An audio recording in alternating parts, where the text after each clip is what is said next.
Hi hello good evening, कैसे हो आप लोग। चलिए, तो यार लास्ट क्लास में हमारा डिस्कशन हुआ था प्रोबेबिलिटी के बारे में। हमने पढ़ा था बाइनोमियल थ्योरम, हम लोगों ने पढ़ ली थी उस केस में। ठीक है, स्टार्ट करते हैं यार। मैंने कुछ होमवर्क दिया था, वहीं से स्टार्ट करेंगे। ठीक है। मैंने बोला था आपसे कि प्रोबेबिलिटी में ये आपकी एनसीईआरटी है, आप सब लोग के पास होगी भी। तो मुझे क्या चाहिए था, मुझे चाहिए था कि कंडीशनल प्रोबेबिलिटी के क्वेश्चंस आप लगा के आए। ठीक है, तो कंडीशनल प्रोबेबिलिटी के क्वेश्चन आप लोगों ने लगाए या नहीं लगाए उसको देख लेते हैं। तो एग्जाम्पल 1, एग्जाम्पल 2, इसमें किसी को कोई प्रॉब्लम है, किसी को कुछ पूछना है तो बताइए। Example 1, example 2। No sir. किसी को कोई डाउट, कोई भी पूछ सकता है, कोई दिक्कत नहीं है। पहले इसको खत्म करेंगे क्योंकि प्रोबेबिलिटी ना यार जेई में बहुत ज्यादा इंपॉर्टेंस रखता है, प्लस बोर्ड्स में भी काफी इंपॉर्टेंस रखता है। तो मैं नहीं चाहता प्रोबेबिलिटी आप लोग खराब करो। ठीक है, हम एनसीईआरटी भी साथ के साथ खत्म करेंगे इसकी। ठीक है, तो प्लीज रिक्वेस्ट है सब लोग क्वेश्चंस करते रहें। Question number, example number 1, example number 2 अगर डाउट है, एग्जाम्पल नंबर 3 बताइए डाउट है या नहीं। 3 में कोई डाउट? No sir. 4 में कोई doubt? No, sir. No. No sir. Exam मैं सामने दिखा रहा हूं आपको जानबूझ के, ताकि आप लोग आइडिया लगा सके। 5th में कोई डाउट? एग्जाम्पल 5 कोई डाउट? सर एक बार बता दो। एग्जाम्पल 5 बता दूं? हाँ सर, हाँ ये सर। चलिए, अ डाई इज थ्रोन, ये लो। A die is thrown 3 times. Event A and B are defined as below. 4 on the third throw, ठीक है, और 6 on the first and 5 on the second. तो A इवेंट में कौन कौन से एलिमेंट्स रहेंगे? देखो 3 बार थ्रो कर रहा है, तो इसका यस मतलब सर। 6 की पावर 1, 2 एंड 3। 6 की पावर 3 हो जाएगा 6 into 6 into 6। Total number of element हो जाएंगे इतने। 216 ठीक है, कितना आ जाएगा? 216। 6। ठीक है, अब ए में कौन कौन सा आएगा? लास्ट थर्ड थ्रो के अंदर 4 आना चाहिए। ठीक है, तो थर्ड थ्रो के अंदर मतलब आपने क्या फिक्स कर दिया इस एलिमेंट में? ये वाला हिस्सा कर दिया है फिक्स।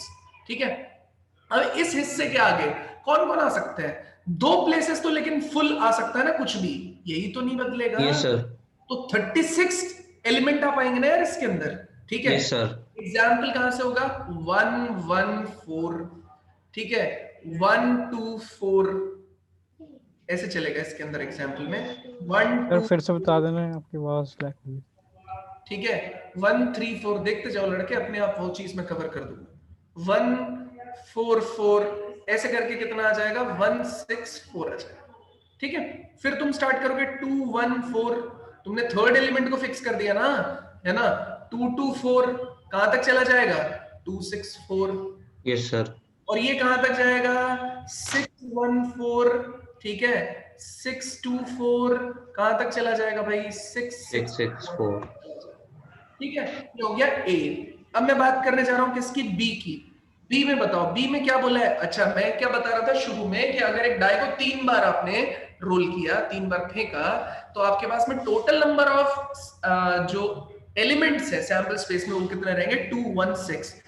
एक बार फेंकते हो तो 6 आउटकम आते हैं, तो 2 बार फेंकोगे तो 6 के हर किसी के लिए 6 और आने लग जाएंगे, तो 6 इंटू 6।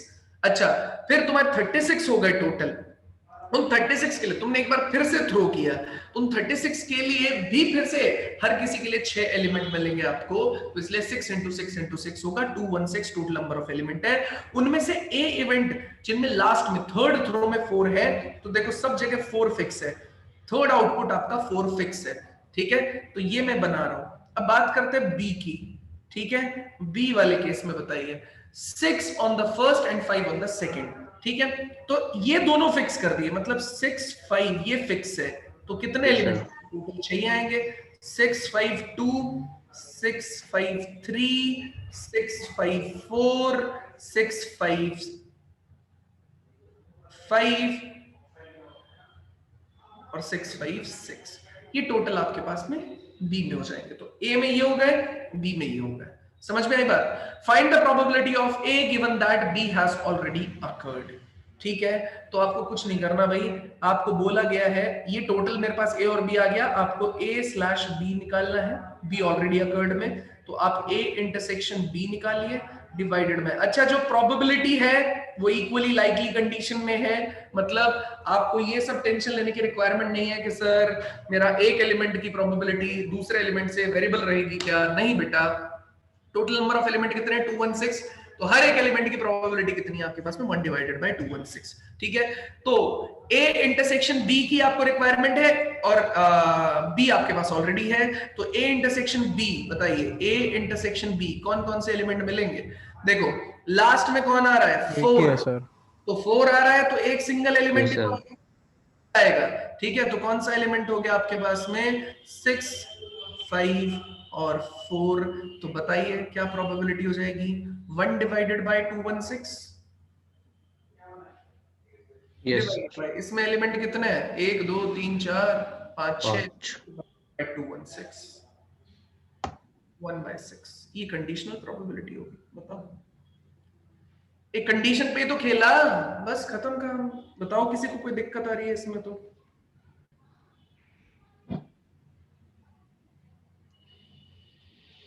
कोई डाउट है? सर एक्सरसाइज में डाउट है। जोर से बोल बेटा। सर मैं कह रहा हूँ सर एक्सरसाइज में डाउट है। कोई बात नहीं, एक्सरसाइज के डाउट पे पहुंच रहे हैं, ये मैं यहां के बारे में बात कर रहा हूं। नहीं, आगे बढ़े। Yes, sir. चलिए, अरे क्या कर दिया मैंने। चलिए अगला, ये हो गया 6th एग्जाम्पल नंबर 6। डाउट है? नहीं, आसान नहीं है। एग्जाम्पल नंबर 7 डाउट है या नहीं? मेरे हिसाब से है 7 डाउट होना चाहिए।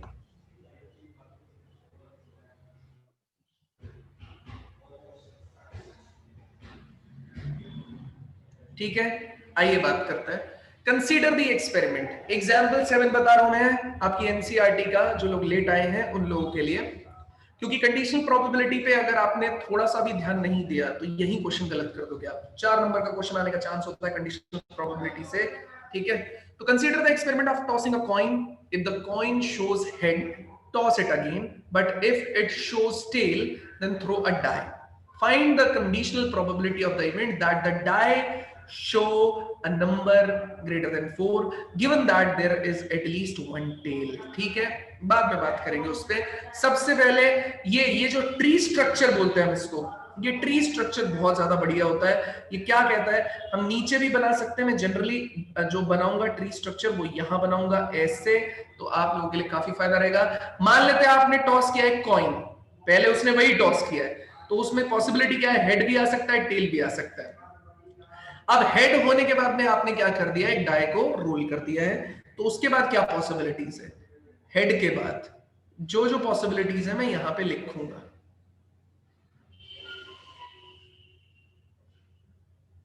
ठीक है, तो क्या क्या पॉसिबिलिटीज हो सकती हैं?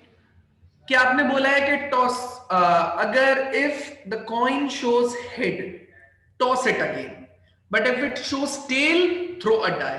तो अगर हेड आया तो उसको दोबारा टॉस करना पड़ेगा, मतलब 6 आउटपुट नहीं रहेंगे इसके। हेड आएगा तो केवल 2 ही आउटकम रह सकते हैं इसके। दोबारा टॉस करो, अगर दोबारा टॉस करेगा, 2 ही बार हुआ है ऐसा, ये एक्सपेरिमेंट बार बार नहीं हो रहा कि जब तक हेड आएगा तब तक दोबारा टॉस करेगा, ऐसा नहीं है। हेड आया, दोबारा टॉस हुआ, दोबारा टॉस हुआ, तो ये कितना आ जाएगा? हेड हेड, यहां पे कितना हो जाएगा? Head tail. ठीक है, अच्छा अगर टेल आया तो डाई को थ्रो कर दिया गया है, तो डाई को थ्रो करेंगे तो ये है। ठीक है, ये कितना आ जाएगा? टेल के बाद 1 भी आ सकता है, टेल के बाद 2 भी आ सकता है।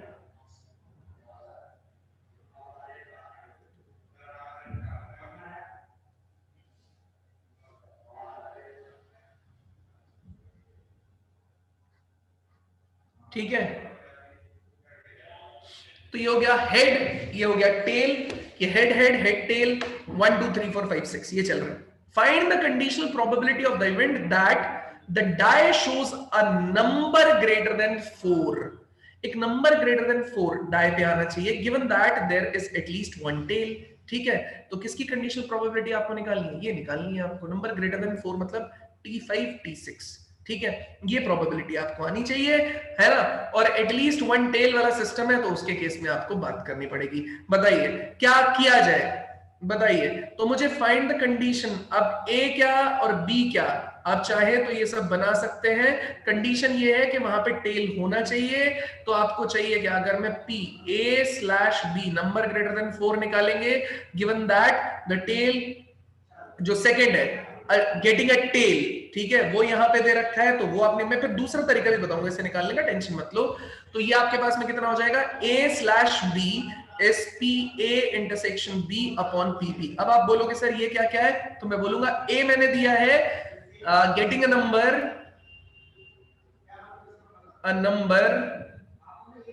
Greater than 4. B क्या है,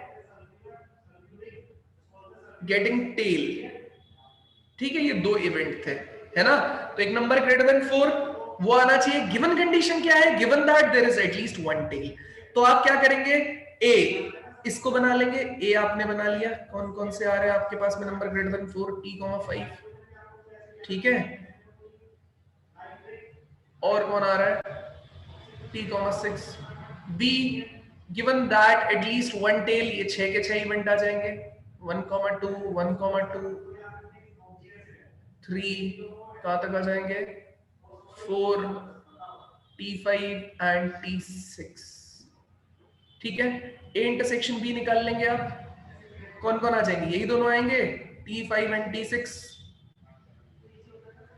ठीक है, तो बस इन दोनों की प्रोबेबिलिटी, इसकी और इसकी प्रोबेबिलिटी यहां पे आप लिखेंगे और नीचे इसकी प्रोबेबिलिटी लिखेंगे. अब बात फंसती है प्रोबेबिलिटी लिखे कहां से. ठीक है, बात वहां फंसती है. तो देखो बेटा, यहां ये जो ट्री स्ट्रक्चर है ना, ये आपकी हेल्प करेगा प्रोबेबिलिटी को लाने के लिए. कैसे, आपने सबसे पहले जब टॉस किया था तो हेड आने की प्रोबेबिलिटी 1/2, टेल आने की प्रोबेबिलिटी भी 1/2. अब ये 1/2 हेड आने की प्रोबेबिलिटी, इससे आगे दो इक्वल हिस्से हो रहे हैं तो इसके भी दो इक्वल हिस्से होंगे. That is 1/4, 1/4. 1/2 के आगे 6 इक्वल हिस्से हो रहे हैं तो इसके भी 6 इक्वल हिस्से होंगे. 1/12, 1/12, 1/12, 1/12, 1/12. ठीक है, ये पूरा का पूरा प्रोसेस चलेगा. ठीक है, अब मुझे क्या करना है, मुझे क्या निकालना है, सही वाला पॉइंट वापस बताना, 1/12 वाला.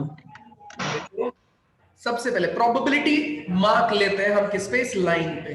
तो देखो सबसे पहले 1 रहा होगा, कॉइन आपके पास था, आपने टॉस किया तो आपके पास हेड आ सकता है या टेल आ सकता है. तो उसकी पॉसिबिलिटीज क्या है, 1/2, 1/2. फिर आपने हेड निकाला, हेड के आगे कितना है, दो ब्रांच फिर से बन सकती है. तो अब इस जगह 1 था, उसे इसे दो इक्वल हिस्सों में तोड़ दिया. इस जगह कितना है, 1/2, उसे अगेन हमें दो इक्वल हिस्सों में तोड़ना है. तो इसका मतलब इसका भी हमें हाफ करना पड़ेगा, वो इधर आ जाएगा.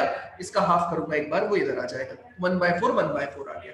अब यहाँ पे कितने इक्वल हिस्सों में ब्रेक करना है इसको, 1/2 को, 6. तो 6 से आपको डिवाइड करना पड़ेगा, उतना ही मिलेगा. 1/12, 1/12, 1/12, 1/12, 1/12. बस इनकी प्रोबेबिलिटीज को ऐड कर दो. 1/12 प्लस 1/12 डिवाइडेड बाय कितना आ जाएगा आपके पास में, 1/2. पीबी की प्रोबेबिलिटी कितनी है, B getting a tail is 1/2, वो आ जाएगा आंसर में आपका. तो PA/B कितना आ जाएगा, 1/12 प्लस 1/12 डिवाइडेड बाय कितना हो जाएगा, 1/2. बताओ कोई दिक्कत है क्या? सर वो गेटिंग टेल में HT क्यों नहीं लिया हमने?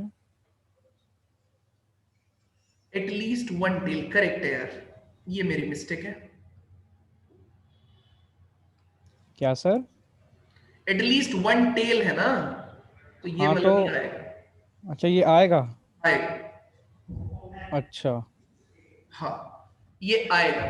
तो इसकी प्रोबेबिलिटी में आपको फिर वो वाली भी ऐड करनी पड़ेगी. पीबी वाले केस में ना टोटल यहाँ पे बी सेट में एटलीस्ट वन टेल की अचीव करने की प्रोबेबिलिटी, तो 1/4 प्लस 1/2 ऐसे चलेगा ये।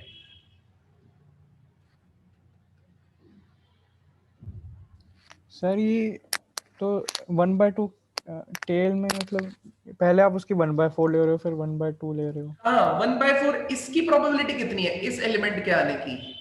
हाँ इसकी तो 1/4 तो है। इसकी वजह से 1/4 आ गया। हाँ सर। और हाँ सर। यहां पे देखो, यहां पे टेल हर जगह आ रहा है ना, हाँ सर। तो इनकी प्रोबेबिलिटी में नीचे क्या लिखता, 1/12 प्लस 1/12 प्लस 1/12 6 टाइम हाँ वो लिखता, तो अच्छा 1/2 आती ना। हाँ सर ठीक है। समझ आया? ये मेरी मिस्टेक थी यार, मैंने इधर ध्यान नहीं दिया, ये H, T इधर भी आ रहा था, सही है वो आएगा आपके बी में, क्योंकि बी इवेंट ही आपने क्या है, टेल अचीव करना, एटलीस्ट वन, यहाँ पे गेटिंग एटलीस्ट वन टेल, ये लिखा है ना इसने, हाँ एटलीस्ट वन टेल। तो बी पूरा सेट क्या बोल रहा है, एटलीस्ट वन टेल, तो एटलीस्ट वन टेल में तो ये भी तो आएगा H, T, और ये आएगा 1 से लेके 6 तक आएगा। बताओ यहाँ पे दोबारा मेरे को बताने की जरूरत है तो फिर से सुन लो। देखो पहले पढ़ते हैं क्वेश्चन, उसके हिसाब से फिर से ब्रेक करेंगे। देखो, consider the experiment of tossing a coin, if the coin shows head toss it again. एक बार आया हेड, दोबारा टॉस कर दिया, तो हेड हेड आ सकता है, हेड टेल आ सकता है। उसके बाद find the conditional probability of the event that die shows a number greater than 4। अब ग्रेटर देन 4 ये हमारा वो इवेंट है, ए इवेंट है ना, जिसकी प्रोबेबिलिटी आपको एक्चुअली निकालनी है, वो लिखा है इसमें, find the conditional probability of the event the die shows a number greater than 4, इसकी निकालनी है। गिवन दैट मतलब कंडीशन मिली हुई है, ठीक है, तो एक सेट ये होगा और कंडीशन का सेट ये होगा। तो हेड आने पे हमको क्या करना था, डाई को रोल करना था, तो हेड आने पे हमने बोला, सॉरी टेल आने पे हमको डाई को रोल करना था, टेल आ गया, डाई को रोल कर दिया, T1 T2 T3 T4 T5 T6 ऐसे हो गया, ठीक है। अब हमने क्या बोला, A getting a number greater than 4, तो ए हो गया मेरा, बी हो गया getting a tail at least one tail, तो ए मैंने ये बनाया, ए के लिए मैंने लिखा ये सेट, ठीक है, जिसमें हमने ग्रेटर देन 4 नंबर लिया 5 और 6, बी के लिए हमने क्या लिया, एटलीस्ट वन टेल, तो 6 तो ये आ जाएंगे और एच टी आ जाएगा आपके पास में। ए इंटरसेक्शन बी, उसमें केवल ये दोनों एलिमेंट आने थे, तो इन दोनों एलिमेंट की प्रोबेबिलिटी ऐड कर दो 1/12 प्लस 1/12, और क्या बोलते हैं इसके केस में, ये वाले केस में पी बी की प्रोबेबिलिटी कितनी हो जाएगी, जितने भी एलिमेंट है इन सब की प्रोबेबिलिटीज को ऐड कर दो। अब इनकी इंडिविजुअल प्रोबेबिलिटीज देखो ये लिखी हुई है सबकी, ठीक है, इन सबको मैंने ऐड कर दिया, वो नीचे लिखा हुआ है, ये हमारा आउटपुट है इसके अंदर। बताओ समझ में आया या नहीं समझ में आया? किसी को कोई डाउट है तो प्लीज पूछ लो, आ गया सर। अगर नहीं है तो हम बढ़ते हैं आगे।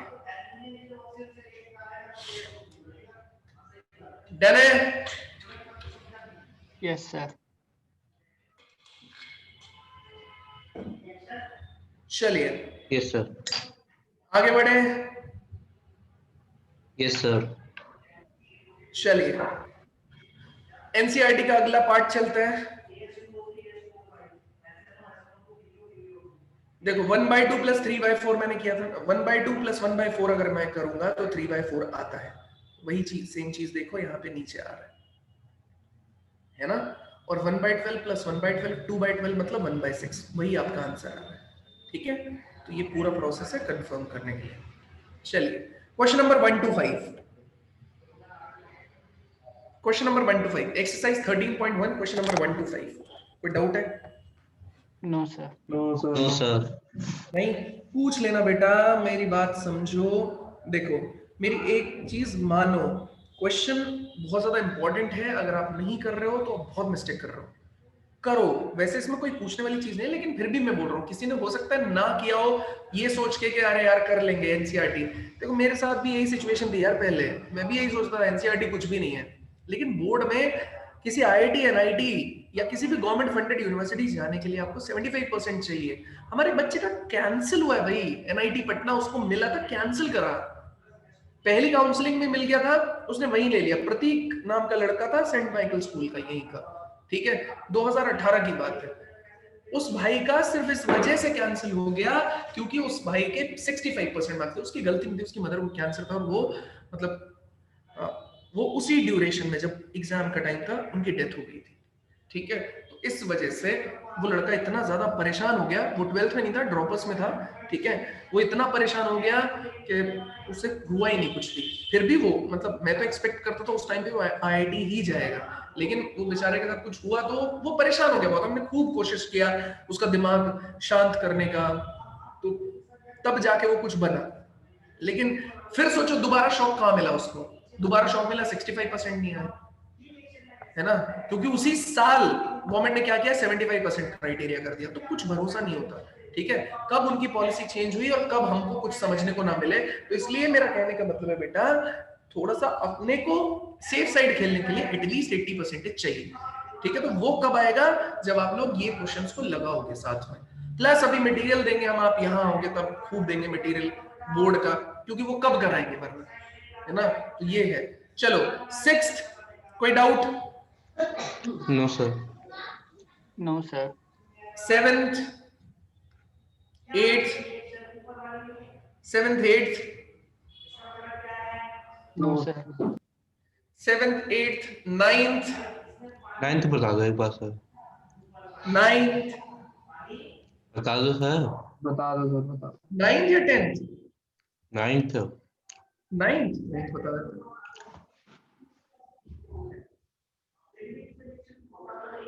भाई जब तुम रूबरू मिलोगे, अभी तो सिचुएशन ऐसी है कि मैं नहीं पता लगा पाता कौन करता है कौन नहीं, जब आप आके मिलेंगे तब पता चल जाता है। Mother father and son line up at a random for a family picture. तो ई इवेंट मेरा ये है, इसने पूछा क्या है, एक सेकंड रुक जाओ, कोई जनरल क्वेश्चन था क्या? नहीं,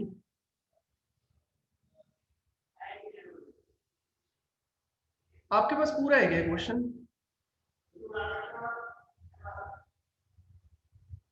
क्या निकालना है मुझे?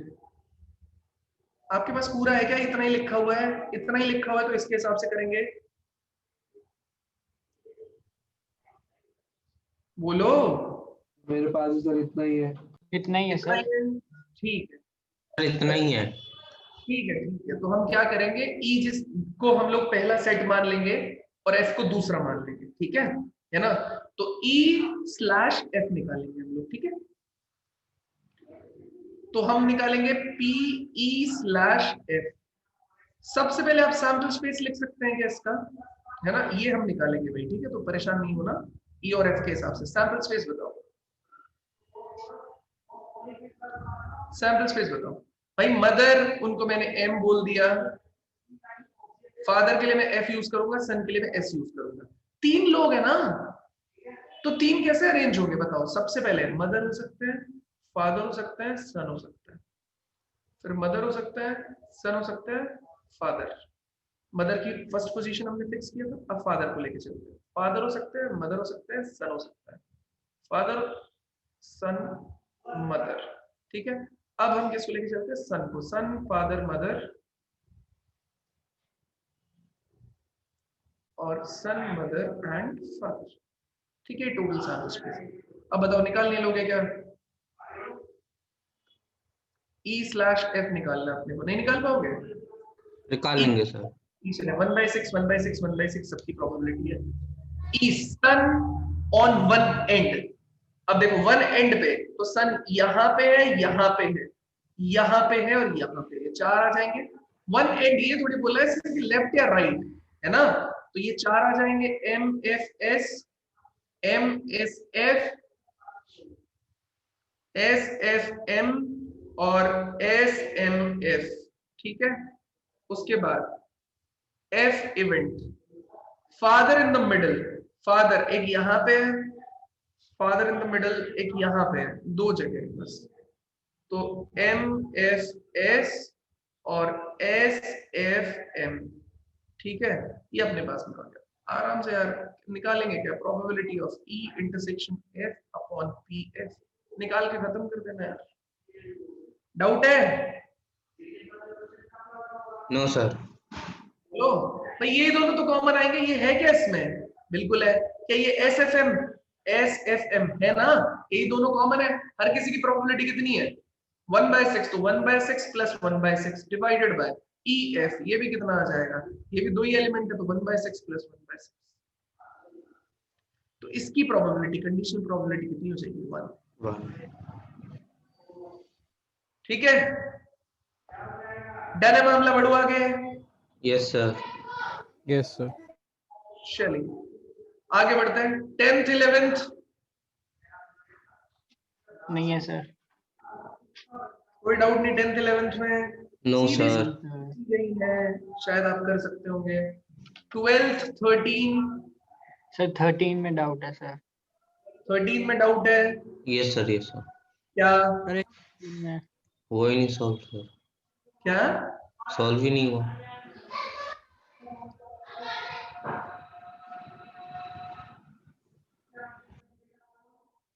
चलिए सॉल्व करते हैं।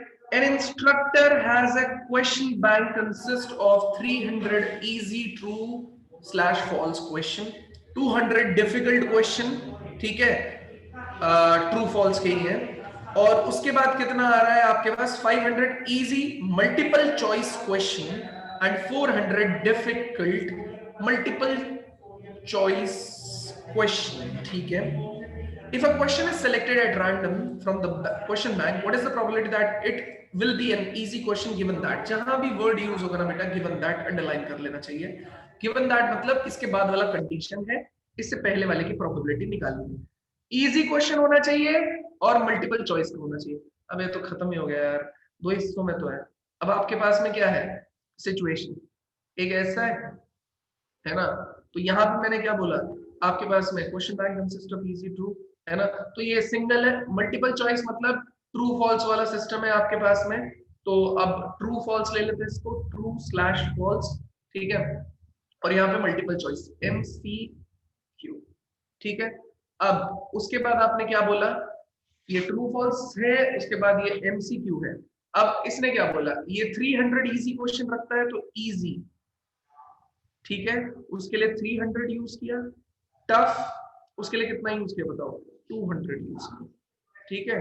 इसी तरीके से MCQ के केस में कितना किया इसने? 500 MCQ क्वेश्चन है इजी, तो इजी यहाँ पे भी है 500, और 400 कैसे हैं? डिफिकल्ट है। तो टफ क्वेश्चन को हम लोगों ने ले लिया कितना? 400। ये ओवरऑल मेरा ट्री स्ट्रक्चर बन गया, ठीक है। अब मुझे क्या क्वेश्चन चाहिए वो देख लो, बस सीधा सा काम खत्म हो जाएगा यार। तो मुझे क्वेश्चन चाहिए, एक सेट बना देता हूं मैं। तो मैंने बोला भैया ए मुझे चाहिए इजी क्वेश्चन, ठीक है, ए मेरा क्या होना चाहिए? Easy question. तो ये हो गया इजी क्वेश्चन, ठीक है। और बी में बना देता हूं कितना आपका? बी है आपके पास में अभी मल्टीपल चॉइस क्वेश्चन होना चाहिए, ठीक है। तो मल्टीपल चॉइस क्वेश्चन होना चाहिए ये वाला, और तो ये हो गया इजी क्वेश्चन, ये दो सेगमेंट में, और ये मल्टीपल चॉइस, मल्टीपल बनाना पड़ेगा।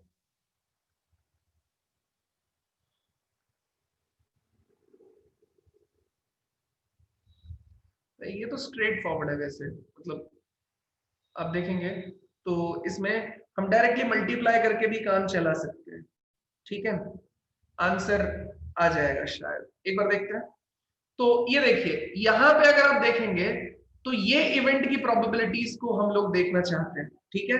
यहाँ पे, यहाँ पे, यहाँ पे और यहाँ पे ऊपर में उसने दो कैटेगरीज को डिवाइड तो किया है, लेकिन उन दोनों कैटेगरीज का एक दूसरे से रिलेशन है या नहीं। जैसे कोई उसके पास ये चॉइस नहीं है कि वो इजी टफ करे या ये करे, ठीक है। उसने क्वेश्चन बैंक दिया है, ठीक है, उसने रैंडमली सेलेक्ट किया, तो उसने ये नहीं सेलेक्ट किया कि ट्रू फॉल्स में से पहले सेलेक्ट होएगा या MCQ में से पहले सेलेक्ट होएगा, उसका इसके बारे में कुछ भी कहना नहीं, ठीक है। तो उसने सीधा सीधा क्या लेना है? एक इजी क्वेश्चन लेना है, MCQ से लेना है। तो ये पार्ट की प्रोबेबिलिटी कितनी हो जाएगी बताओ जरा? ये पार्ट की प्रोबेबिलिटी हो जाएगी कितना? इसकी अगर मैं PE given that this is easy question की प्रोबेबिलिटी अगर निकालना चाहूंगा, वही प्रोबेबिलिटी A/B की रहेगी, ठीक है। तो A/B हो सकता है मैं PA के बराबर लिख दूं, तो PA ये A/B ये इसके बराबर रहेगा, यही मिलेगा सीधा। कितना रहेगा? 500 डिवाइडेड बाय 900 कैंसिल हो जाएगा 5/9। बेटा एक चीज ध्यान रखना, इस जगह पे उसने इनके बीच में नहीं डाला। जैसे कॉइन के केस में क्या होता था, हम कॉइन को उछालते थे तो आप ये चाहो तो ये हिस्सा हटा भी सकते हो, अगर आपको ये कंफ्यूज कर रहा हो तो ये हटा भी सकते हैं। कॉइन के केस में जब हम उसे उछालते थे तो हमें आउटकम मिलता था, हेड टेल, फिर हम उसके आगे नीचे बढ़ते थे। लेकिन इस जगह पे ट्रू फॉल्स का एमसीक्यू से कोई लेना देना नहीं है, ठीक है। इसलिए हम ये नहीं कह सकते कि भैया इसकी 1/2 प्रोबेबिलिटी है कि इसकी 1/2 प्रोबेबिलिटी है कि फिर हम उसको डिवाइड करें, ठीक है। तो उस हिसाब से हम नहीं कर रहे हैं यहाँ पे। और अगर बाई चांस हम उस हिसाब से करेंगे तो हमको टोटल प्रोबेबिलिटी भी निकालनी पड़ेगी, उसको भी उससे डिवाइड करना पड़ेगा, जो काम हम आगे करेंगे, है ना। तो यहाँ तो बिल्कुल स्ट्रेट फॉरवर्ड क्वेश्चन है ये, कि उसने बोला कहां से होना चाहिए, एमसीक्यू से, गिवन कंडीशन हो गई। क्वेश्चन कैसा होना चाहिए, इजी क्वेश्चन। एमसीक्यू के अंदर प्रोबेबिलिटी कितनी है, 500 डिवाइडेड बाय 900, 5/9, खत्म मामला। कोई डाउट है तो प्लीज पूछो, कोई डाउट है तो प्लीज पूछो भाई। आ गया सर। आ गया, आगे बढ़ू। सर अगर उसने गलती से ट्रू फॉल्स उठा लिया होता क्वेश्चन, रैंडमली पूछा है ना इसमें तो सर। अगर ट्रू फॉल्स से उठा लिया होता है एमसीक्यू क्वेश्चन नहीं, फिर वो गिवन कंडीशन। अच्छा वो एमसीक्यू से ही उठाएगा क्या ये? बोला ना उसने, given that it is a multiple choice. अच्छा ये फिक्स है, ये फिक्स है। ठीक। पढ़ो आगे। हाँ सर। चलिए 14, 15, 16।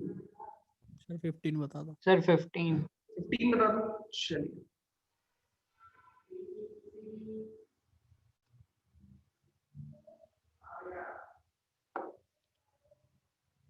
ठीक है। 15 क्वेश्चन बोल रहा है, consider the experiment of throwing a die if a multiple of, यार ये एग्जैक्ट सेम है जो मैंने एग्जांपल कराया ना आपको, जो मैंने एग्जांपल कराया ना, ये सेम टाइप का क्वेश्चन है उसमें, तो आप वैसे ही बनाओ। Consider the experiment of throwing a die if a multiple of 3 comes up, throw a die again. If any other number comes up, toss a coin. ठीक है, इसने थोड़ा उल्टा कर दिया, पहले आप कॉइन से कर रहे थे, अब आपको 2 ब्रांच बनानी पड़ेगी। एक ब्रांच जिसमें मल्टीपल ऑफ 3 मिलेगा आपको, ठीक है, दूसरी ब्रांच आपको मल्टीपल ऑफ 3 नहीं मिलेगा। तो ये मल्टीपल ऑफ 3 लिख देते हैं यहाँ पे, 3 क्या क्या रहेंगे भाई आपके पास में, 3 रहेगा, 6 रहेगा, ये मल्टीपल ऑफ 3 है। और एल्स यूज कर लेते हैं, एल्स में कौन रहेगा भाई, आउटपुट में 1 2 4 5, ठीक है, डन है। अब उसने बोला अगर मल्टीपल ऑफ 3 आता है तो थ्रो द डाई अगेन। अब इसके बाद फिर से आपको दोबारा फेंकना पड़ेगा,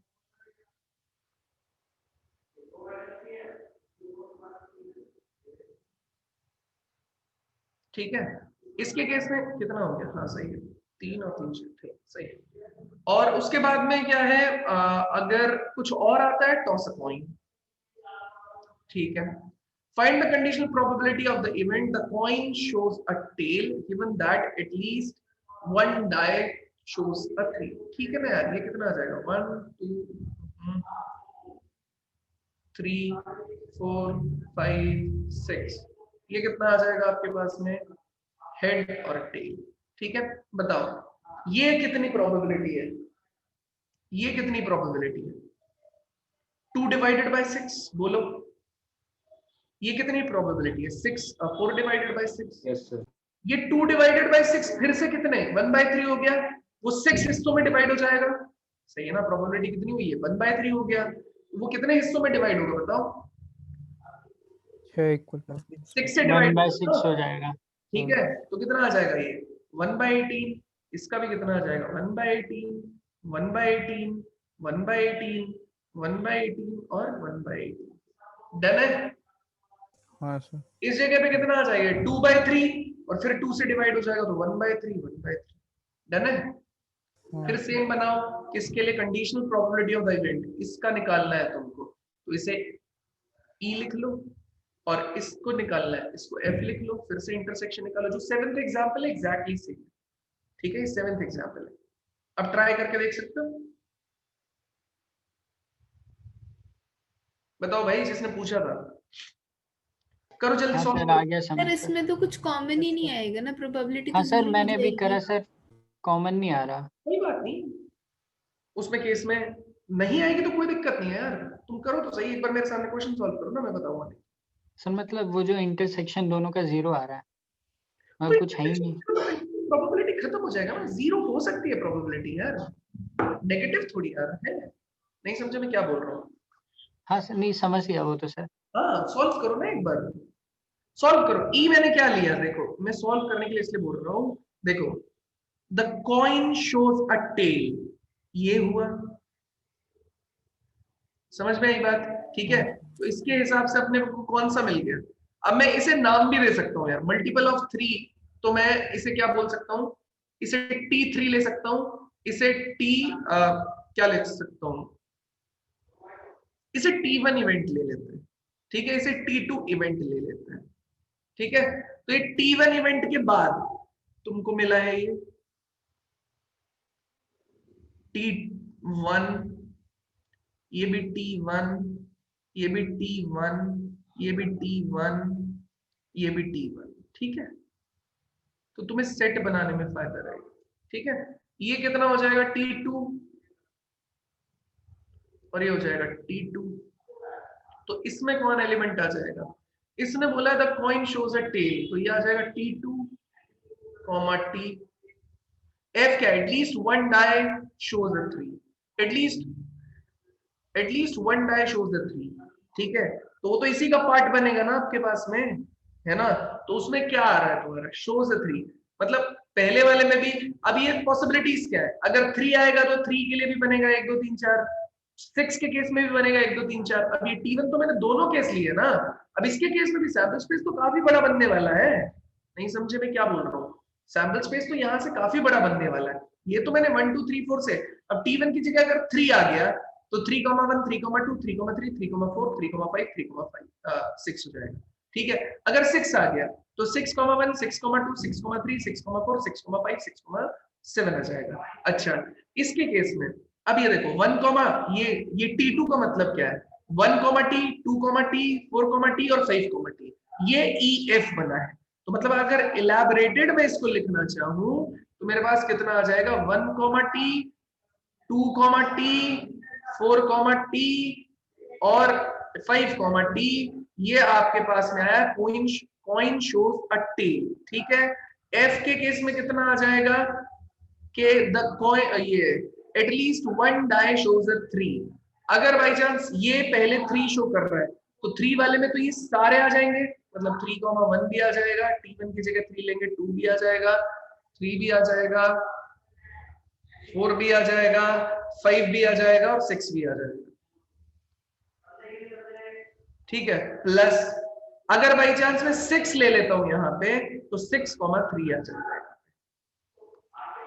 अब तुम बोल रहे हो E इंटरसेक्शन F में निकालना चाहता हूँ, E इंटरसेक्शन F बताओ क्या है इसमें से? नहीं आया ना, फाइव आया ना, इसकी प्रोबेबिलिटी कितनी हो जाएगी? 0 0 हो गई सर। ठीक है। तो अगर बाई चांस मैं निकालना चाहूंगा P E/F, ठीक है, तो मैं, सर ये भी 0 हो जाएगा। है ना, तो E/F निकालेंगे तो आंसर कितना आ जाएगा?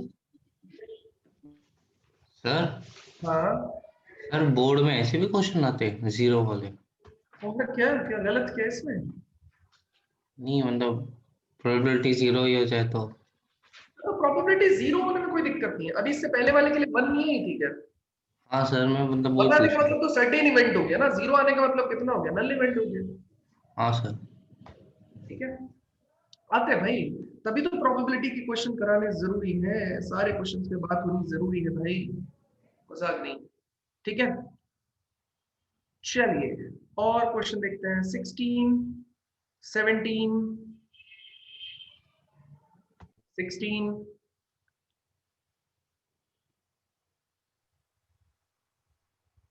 नहीं 17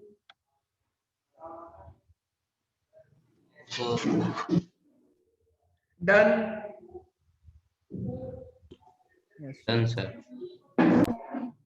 चलिए तो अब देखते हैं, ये मल्टीप्लिकेशन थ्योरम ऑन प्रोबेबिलिटी, ये इंडिपेंडेंट इवेंट वाला हिस्सा है, जो मैंने इंडिपेंडेंट वाला पढ़ा है ना आपको, वो इंडिपेंडेंट इवेंट वाला हिस्सा है यार इसके अंदर, ठीक है।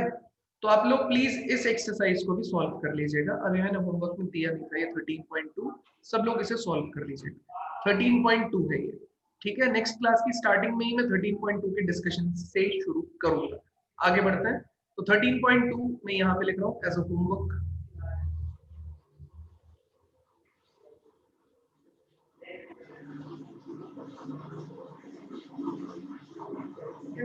आगे बढ़ते हैं। बेस थ्योरम अभी मैं नहीं पढ़ा रहा हूँ। बेस थ्योरम से पहले हम लोगों ने किसको देख लिया है? बायनोमियल वाले को, ठीक है। तो बायनोमियल वाले हिस्से पे बढ़ते हैं आगे। बेस थ्योरम अभी पढ़ेंगे, बेस थ्योरम हमारे उसके हिसाब से चलेंगे एकदम, ठीक है। रैंडम वेरिएबल सिखाएंगे, ठीक है, और वो सब सिखाएंगे उससे पहले, ठीक है। Random variable and probability distribution आज हम इस पे बात करते हैं, ठीक है। इसके बाद उन्होंने बायनोमियल बोला हुआ है, तो बायनोमियल वाला हिस्सा शायद आप लोगों ने, मुझे उम्मीद है कि आप लोगों ने बिल्कुल नहीं सॉल्व किया होगा, कोई बात नहीं, हम पहले आज इस पे बात करेंगे डिस्ट्रीब्यूशन क्या होता है। एक बार ये समझ में आ जाएगा तो आपको सब कुछ इंटर रिलेटेड सा लगने लगेगा कि अच्छा यार ये ऐसे भी होता था, ठीक है। तो देखो ये वाला हिस्सा आज मैं कराऊंगा। अभी वेरिएंस मीन तक तो अभी नहीं पहुंचेंगे आज तो कुछ छोटी बेसिक चीजें हो पाएंगी, लेकिन इससे अगले वाला ही बायनोमियल है और उसके बाद में चैप्टर खत्म हो जाता है। तो बर्नौलीज और बायनोमियल, ठीक है। बर्नौली मतलब बायनोमियल का ही मल्टीपल ट्रायल है, तो ज्यादा टेंशन मतलब उसका, दोनों सेम ही चीज है। ये यहाँ पे हम पढ़ा चुके हैं, ये वाला हिस्सा हम पढ़ा चुके हैं, कोई टेंशन नहीं है। इसको मैं दोबारा एनसीईआरटी के हिसाब से भी ले लूंगा। अच्छा, जेई ने कभी भी बर्नौलीज और बायनोमियल का यूज नहीं किया है, मतलब बोला नहीं है, ठीक है, कि भाई हाँ ये बायनोमियल और आप लोग है नहीं, स्क्रीन है ना, हाँ ठीक है। तो बोला नहीं है उन्होंने कि बायनोमियल और जो बर्नौली है वो हमारे सिलेबस का पार्ट है, लेकिन वो पूछते सब कुछ है, ठीक है, पूछते हो कहीं से भी है, तो उसकी टेंशन लिए बिना जो मैं समझा रहा हूँ हेडिंग लिखो, random variable and probability distribution. Heading लिखो random variable and probability distribution, random variable and probability distribution, ठीक है। तो random variable and probability distribution, एक एग्जांपल लेंगे और उस एग्जांपल से हम सारा का सारा काम करेंगे, फिर हम एक क्वेश्चन की तरफ जाएंगे, आपको सब कुछ समझ में आ जाएगा। तो random variable and probability distribution है। क्या होता है रैंडम वेरिएबल? जो कल एक बच्चा पूछ रहा था ना मेरे से कि सर ये एक्स क्या होता है, ये एक्स रैंडम वेरिएबल होता है। अब क्या है रैंडम वेरिएबल? होता क्या है ना, जब आप प्रोबेबिलिटी के क्वेश्चन को सॉल्व करते हैं तो वो आपसे, जैसे मैंने आपसे बोला एक एग्जांपल लेते हैं, उसी से आपको पूरा समझाता हूं। मैंने आपसे बोला कि एक कॉइन है और आपने उसको 2 बार टॉस किया, तो आपके पास में सैंपल स्पेस क्या निकल के आया? हमारे पास सैंपल स्पेस निकल के आया कितना? H H H T T H और टी टी, ये मेरे पास सैंपल स्पेस निकल के आया, ठीक है। अब मुझे क्या करना है, मुझे प्रोबेबिलिटी कैलकुलेट करनी है, ठीक है, किसकी? एटलीस्ट वन हेड की, ठीक है। तो मैंने क्या बोला, हेड को अचीव करना मेरी क्या हो गई भाई? रैंडम वेरिएबल हो गया। ध्यान से सुनना, दोनों स्टेटमेंट मेरे अलग हैं। मुझे प्रोबेबिलिटी कैलकुलेट करना है, I have to find a probability of getting at least one head in the sample space, ठीक है। तो find probability of getting at least one head, ये मेरा क्वेश्चन मुझसे पूछा गया है, ठीक है। तो मैंने क्या किया यार, मैंने बोला इसका, जब मैं आज सोल्यूशन करने जाऊंगा तो मैंने बोला बेटा सोल्यूशन के केस में मैंने बोला हेड अचीव करना, इसको मैंने रैंडम वेरिएबल मान लिया। समझ में आया रैंडम वेरिएबल क्या हो गया? रैंडम वेरिएबल हो गया किसी इवेंट को अचीव करना। जैसे इसी में टेल होता कि एट मोस्ट वन टेल मेरे को अचीव करना है, ठीक है, एटमोस्ट वन टेल, तो टेल को अचीव करना मेरा रैंडम वेरिएबल हो जाए, ठीक है। एक डाई को थ्रो किया गया, गेटिंग अ सम ऑफ 4 मेरे को प्रोबेबिलिटी कैलकुलेट करना है, ठीक है। तो उसके अंदर सम ऑफ 4 अचीव करने के लिए मुझे क्या करना पड़ेगा? एक रैंडम वेरिएबल पहले अचीव मानना पड़ेगा और उस रैंडम वेरिएबल के हिसाब से सारे काम होंगे। जैसे मैं यहाँ पे दिखाता हूँ कैसे काम होंगे, ठीक है। तो मैंने random variable x is equals to मान लिया getting a head,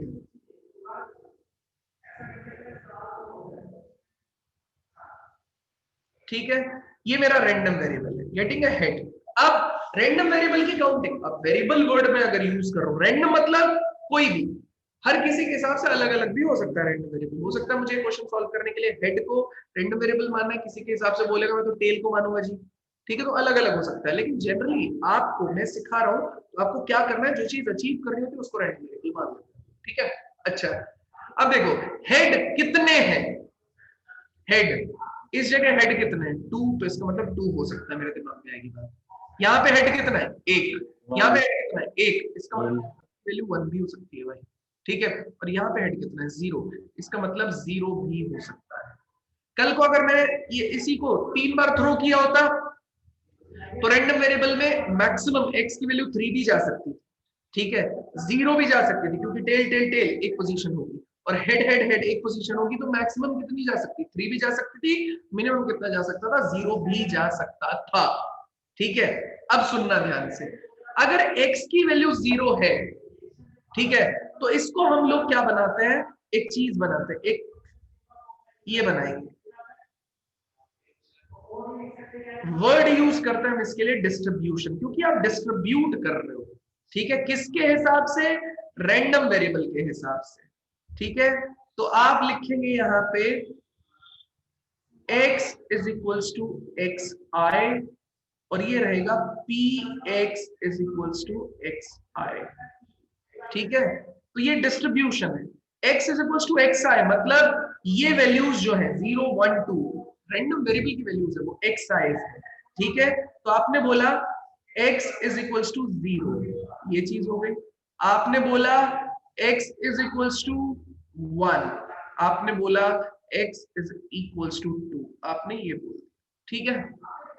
x is equals to 0, x is equals to 0 का क्या मतलब है भाई, मैंने बोला x is equals to 0, find the probability of getting at least one head, x is equals to getting a head, x is equals to 0, कौन सा रहेगा इनमें से बताओ, ये उसकी प्रोबेबिलिटी, उसकी प्रोबेबिलिटी की सब इक्वली लाइकली 1/4 1/4 1/4 1/4 1/4, प्रोबेबिलिटी कितनी हो गई इसकी 1/4,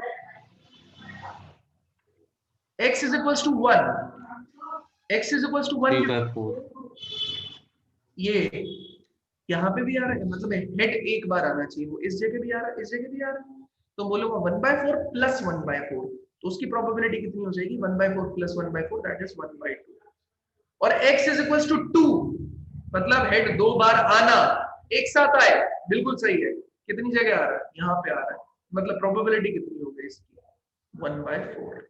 क्या बात समझ में आई या नहीं समझ में आई? सर जो x इज इक्वल टू 1 है उसमें 3/4 नहीं आना चाहिए, मतलब उसने एटलीस्ट 1 हेड का है, मतलब 1 भी हो सकता है 2, ये तो गलत ले रहे हो, एटलीस्ट 1, मैंने गेटिंग ए हेड x से, ठीक है, हेड अच्छा सर, ठीक करना है x से, एक भी छोड़ो, गेटिंग हेड, ये रैंडम वेरिएबल है, नंबर तो हम दे ही रहे ना उसको, 0 मतलब एक बार भी नहीं मिलेगा, 1 मतलब एक बार मिलेगा, 2 मतलब 2 बार मिलेगा, तो 0 मतलब वो ढूंढो जहां पे एक बार भी हेड नहीं है, 1 मतलब वो ढूंढो जहां पे एक बार हेड है, सिर्फ एक बार, और 2 मतलब जहां पे 2 हेड है, ये तो एग्जैक्ट रहेगा, ठीक है। हाँ। तो यहां था 1/4, यहां था 1/2, यहां था 1/4, बात करो, ठीक है सर, ठीक है। तो ये हो गया मेरा, अब मुझे प्रोबेबिलिटी ऑफ गेटिंग 1 हेड चाहिए, कितनी आ गई 1/2 नहीं आ गई क्या, probability of getting exactly 2 head चाहिए होता 1/4 हो जाती, probability of getting no head 1/4 है, लेकिन इसको बोला जाए, मतलब इसको बोला जाता है प्रोबेबिलिटी डिस्ट्रीब्यूशन, बोलो मतलब अभी मुझे पहले बता लेने दो, प्रोबेबिलिटी डिस्ट्रीब्यूशन, लेकिन इस प्रोबेबिलिटी डिस्ट्रीब्यूशन से आप किसी दूसरे की प्रोबेबिलिटी नहीं बता सकते, आप इसके बारे में तो सब कुछ बता पाएंगे, ठीक है, लेकिन आप दूसरे के बारे में नहीं बता सकते। जैसे मेरे, अगर कोई मेरे कैरेक्टरिस्टिक्स को रीड करे शुरू से लेके अभी तक, पूरे साल 2 साल मुझे फुल ऑब्जर्व करे, देखिए मैं कैसे खाता हूँ, कैसे पीता हूँ, कैसे बैठता हूँ, कैसे उठता हूँ, सब कुछ, तो मेरे कैरेक्टरिस्टिक्स तो आप जब उससे पूछोगे ना वो एकदम बड़ बड़ बड़ बड़ सब कुछ बता देगा, लेकिन मेरे अलावा अगर मैं उससे पूछ लूं कि नरेंद्र सर के कैरेक्टरिस्टिक्स बता दो, तो वो आदमी नहीं बता पाएगा, मैं यहां से x इज इक्वल टू 0 मेरे लिए, मैं सिर्फ अभी किस पे फोकस्ड हूं, हेड पे, मेरे को नहीं मतलब है टेल से। तो हेड कितना आ रहा है मेरा, 0 टाइम हेड आना, मतलब कुछ भी आ रहा हो मुझे मतलब नहीं है उससे। 0 टाइम हेड आना मतलब 2 बार हेड टेल आना, ठीक है, क्योंकि ये 2 बार एक्सपेरिमेंट हुआ। लेकिन ये एक्सपेरिमेंट तो 20 बार भी हो सकता था। मैं बोल देता कि एक कॉइन को 20 बार फेंक दो भैया, उसके तुम सैंपल स्पेस लिख लो, फिर मुझे हेड को अचीव करे, एटलीस्ट 1 हेड अचीव करने की प्रोबेबिलिटी बताओ।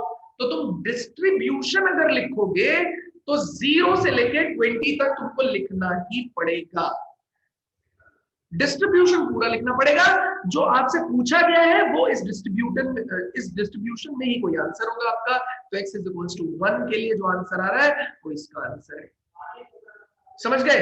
दूसरी एक अद्भुत बात क्या है इसमें, इस डिस्ट्रीब्यूशन की एक खासियत है कि आप अगर इस डिस्ट्रीब्यूशन को ऐड कर देंगे, मतलब px is equals to 0, px is equals to 1 plus px is equals to 2 आप ऐड कर देंगे, इनकी प्रोबेबिलिटी 1/4, 1/2 प्लस 1/4 आप कर देंगे, तो इसका जो आंसर आएगा ना बेटा, वो आंसर कितना आ जाएगा आपके पास में, 1 आ जाएगा।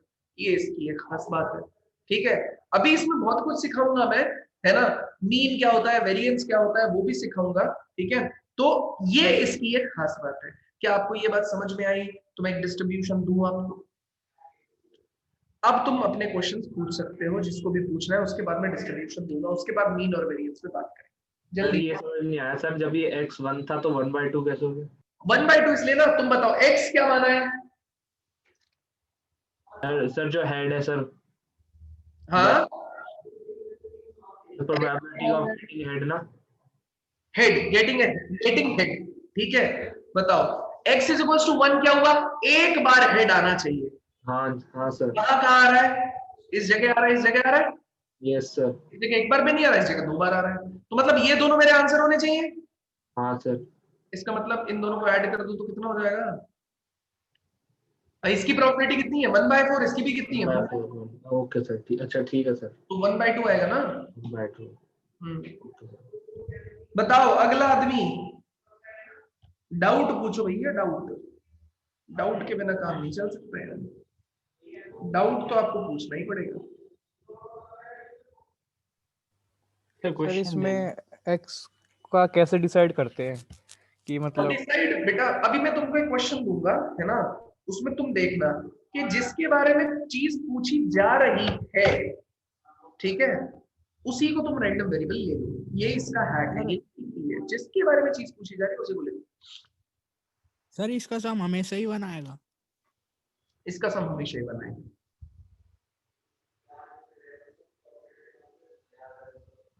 ठीक है, और कोई डाउट? No sir. नहीं, दे दो एक क्वेश्चन ट्राई करने के लिए, एग्जाम के लिए उठाएंगे। सर ये x की वैल्यू क्वेश्चन के हिसाब से लेनी होती है? हाँ और क्या, यही तो समझा रहा हूँ, वो जैसे पूछा ना उसने कि कैसे लूं, तो क्वेश्चन के हिसाब से लूं एक सर क्वेश्चन, अगर सैंपल स्पेस बहुत ज्यादा बड़ा हो तो भी क्वेश्चन के हिसाब से, जैसे सैंपल स्पेस x की में वैल्यू बोला कि 20 टाइम्स मैंने इसको क्या किया, थ्रो किया, तो भी डिस्ट्रीब्यूशन तो लिखा जा ही सकता है। अच्छा हाँ, उस बेस्ट प्रोबेबिलिटी तो ठीक है सर। हाँ। है ना। चलिए अब लेते हैं ये वाला कार्ड वाला, ताकि अपने पास में क्या रहो, इसको डिस्कस करने के लिए इसका सोल्यूशन भी चिपका दूंगा मैं यहीं से। ये लो, अब अपने हिसाब से डिसाइड करो किसने क्या रैंडम वेरिएबल लेना है, क्या करना है, करो बैठ के आराम से, सोचो आराम से, कोई दिक्कत नहीं, अपने पास बहुत टाइम है।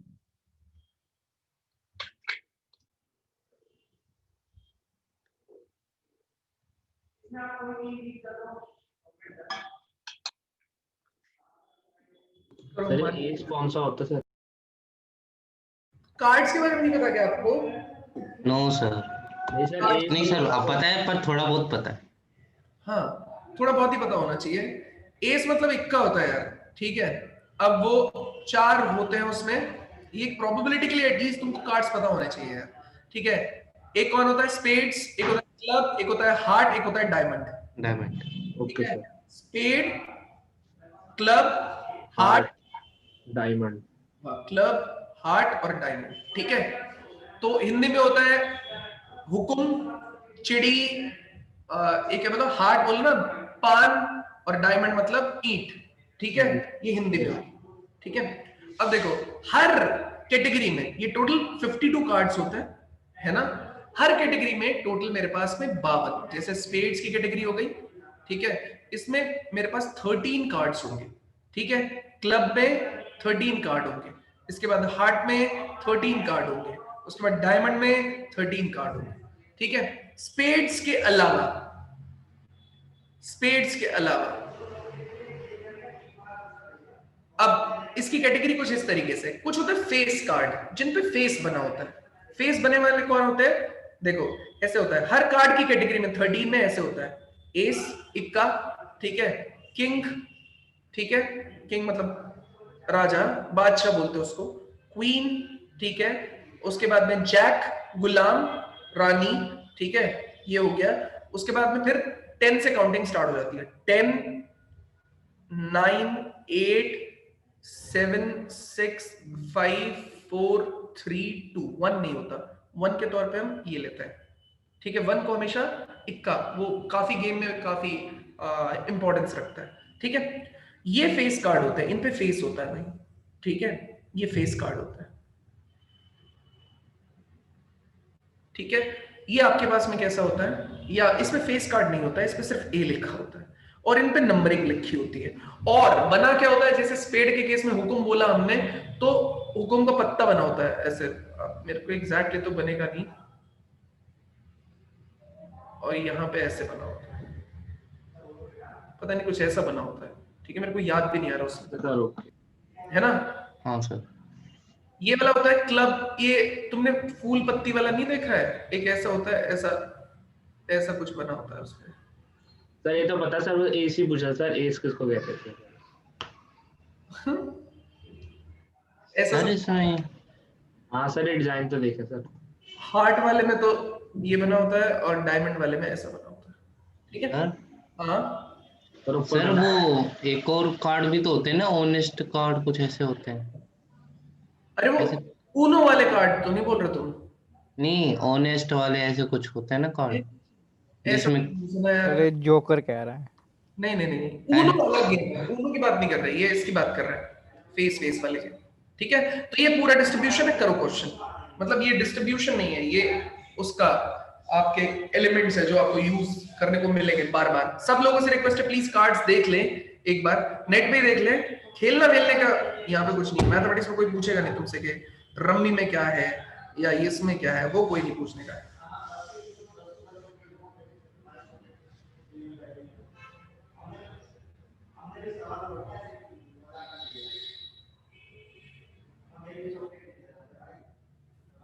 सर ये कॉम्बिनेशन से भी हो सकता है। क्या सर ये क्वेश्चन कॉम्बिनेशन से भी हो सकता है। कॉम्बिनेशन क्या होता है? सर परम्यूटेशन और कॉम्बिनेशन। अच्छा, तुम पहले से वो तो बनाओ, क्वेश्चन सॉल्व करने के तो कई तरीके हैं, हम डिस्ट्रीब्यूशन लिखना चाहते हैं उसमें। क्वेश्चन प्रोबेबिलिटी में ही कई तरीके से हो जाएगा, लेकिन हम उसका डिस्ट्रीब्यूशन देखना चाहते हैं। मान लिया तो मैं, कर लो प्लीज क्वेश्चन, चुप कर देता हूँ सबको, पता चले एक दूसरे से ही बातें करते रहे। 3 मिनट का टाइम है, प्लीज डिस्ट्रीब्यूशन बनाइए।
चलिए दिखाएं आपको। हाँ बिल्कुल लेके करना था अनंत, 0 1 2 3 सब लेके करना था। ठीक है निकिता बहुत बढ़िया। चलिए ये इरेज कर देते हैं।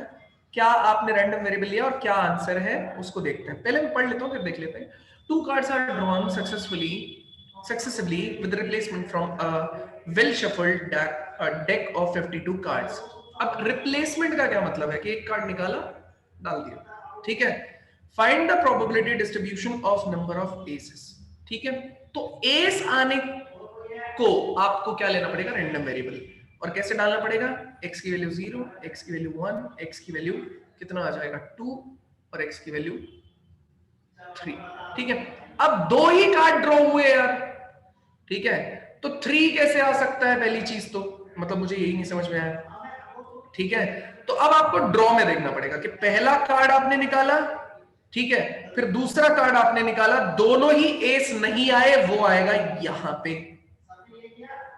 फिर आपने क्या किया, पहला कार्ड आपने निकाला वो एस आ गया, दूसरा कार्ड एस नहीं आया, प्लस पहला कार्ड आपका एस नहीं आया, दूसरा कार्ड आपका एस आ गया, वो आएगा यहां पे। तीसरे वाले केस में x इज इक्वल टू 2 के केस का मतलब है पहला कार्ड और दूसरा कार्ड लगातार आपका एस बनेगा। ठीक है, ये प्रोबेबिलिटी डिस्ट्रीब्यूशन का बनेगा। ठीक है, चलिए डायरेक्ट दिखा देते हैं। तो ये देखिए है ना, पहला card x is equal to 0 के लिए नॉन एस नॉन एस। अब नॉन एस की पॉसिबिलिटी बताओ, आपके पास 52 टोटल कार्ड है। ठीक है, तो नॉन एस होने का मतलब कितना है, टोटल एस कितने आपके पास में 4, तो 48 डिवाइडेड बाय कितना रहेगा 52। और आपने कार्ड निकाल के वापस डाल दिया, फिर से दोबारा निकाला, इसका मतलब नए टोटल कार्ड फिर से कितने हो गए 48 डिवाइडेड बाय 52। ये हो जाएगा आपका x is equal to 0, x is equal to 1। x is equal to 1 के केस में क्या हो जाएगा, आपका पहला कार्ड आपने निकाला, इसमें 2 पॉसिबिलिटीज होती हैं, ये देखो। ठीक है, पहला कार्ड एस आ गया, दूसरा नहीं आया। ठीक है, पहला कार्ड एस नहीं आया, दूसरा आ गया, ये 2 पॉसिबिलिटीज होती हैं। तो जैसा मैंने आपको बताया था, एस आने के लिए कितना रहेगा 4/52, वापस डाल दिया आपने। दूसरा एस नहीं आया 48/52, प्लस पहला आपका आ गया इंटू 4/52। ठीक है, ये मेरे पास आ गया है। बताइए कोई दिक्कत है किसी को किसी भी तरीके से, तो प्लीज बताइए। अबे कहाँ गया है सब लोग। ठीक है, लास्ट वाले को देखते हैं। अच्छा भव्य अनम्यूट कर देता हूं।